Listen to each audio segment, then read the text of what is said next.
Aujourd'hui, je vais te parler de 4 personnes, ou plutôt 4 types de personnes que tu dois fuir dans ta vie si tu veux évoluer. Parce que le plus souvent, nous n'arrivons pas à faire grand-chose de nos vies, c'est à cause de notre entourage, à cause de ceux avec qui nous marchons, à cause des mentalités qui nous contaminent. Écoute jusqu'à la fin. Et le 4e type de personnes, c'est vraiment ceux que tu dois fuir en premier. Let's go. 1. Le type de personne qui te rabaisse tout le temps. Tout le monde en connaît, tout le monde en a connu. Ce genre de personnes qui passent leur temps à se moquer de toi en public, à te dénigrer tout le temps, constamment, ils sont tout le temps en train de te rabaisser, parfois involontairement, parfois volontairement. Le plus souvent, c'est nos proches, ceux qui comptent pour nous, qui le font.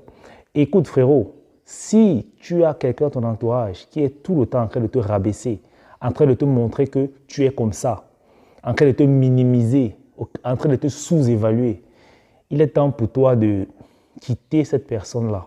Tu dois arrêter toute fréquentation avec elle. Parce qu'au final, tu risquerais de croire que la personne, en fait, elle a raison. Et tu vas te contenter du peu qu'il t'autorise à avoir, alors que tu mérites bien plus, alors que tu vaux bien plus. Donc, frérot, ces personnes-là, tu les barres de ta vie. 2. La personne qui doute toujours de toi. On a toujours un proche, et la plupart du temps, ce sont des amis, qui ne croient jamais en toi. Quand tu lui dis « je peux faire ci », il te dit « toi, je vais bien miser que tu ne peux pas faire ça ». Quand tu lui présentes un projet, il te dit carrément que ça peut marcher, mais comme c'est toi, ça peut échouer. En fait, il n'a pas confiance en toi. Il te voit comme quelqu'un qui ne peut rien accomplir.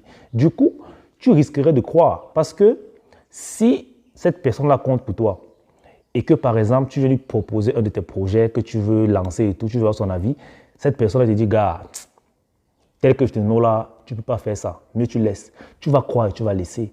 Or, c'était pourtant l'opportunité de ta vie.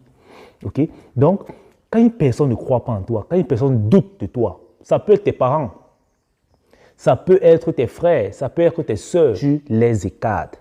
Bien sûr, tu peux exclure la famille de ta vie, mais tu les mets de côté et tu avances. Parce que si tu commences à rester dans un entourage où tout le monde doute de toi, tu finiras toi-même par douter de toi. Et c'est la pire chose qui puisse t'arriver.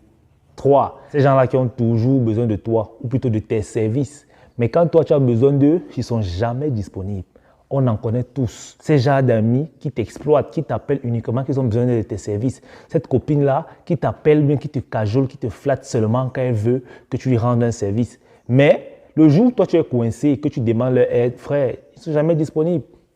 Ils sont toujours occupés, ils ont toujours mieux à faire que de t'aider. Ce genre de personnes, généralement, t'exploitent. Alors, il est grand temps pour toi d'ouvrir les yeux et juste, tu avances, tu les laisses, tu coupes le contact avec eux. En fait, ça, ce n'est même pas à tolérer. Non seulement ça va libérer ton esprit, mais ça va te permettre de te concentrer sur autre chose qui a bien plus de valeur dans ta vie. 4. Et là, c'est le type de personne que tu dois exclure de ta vie. Et on en a tous un dans notre entourage, malheureusement. Celui-là, quand tu vois arriver de loin, tu sais qu'il vient pour 2 choses. Soit il vient faire le commérage de quelqu'un, soit il vient apporter une mauvaise nouvelle. En fait, ces gens-là, c'est eux qui disent, qui parlent toujours mal des autres dans leur dos. Et généralement, le plus bizarre, c'est que si tu fais l'erreur de lui faire part d'un de tes secrets, sache que c'est tout le monde qui sera au courant. Parce que généralement, les gars là, ils viennent comme ça pour rien, tu ne lui as rien demandé. Et il vient te dire le secret d'une autre personne, te disant, gars, le type là m'a dit ceci, il a fait ci, il a fait ça. À la fin, il te dit, je te l'ai dit parce que tu es mon pote. Donc vraiment, ne dis à personne. Ce n'est qu'à toi qu'il a dit cela. Imagine s'il a 10 amis. Imagine. Et en plus, tu ne lui as rien demandé. Il va dire ça aux 10 amis, la même chose. Et quand ce sera ton secret, il fera la même chose. Alors, ce genre de personnes-là, vraiment, moi, je les appelle des serpents. Donc, c'est mieux de les éviter, d'éviter toute fréquentation avec le serpent. Sinon, il finira par te mordre. Et crois-moi, son venin, c'est très, très nocif.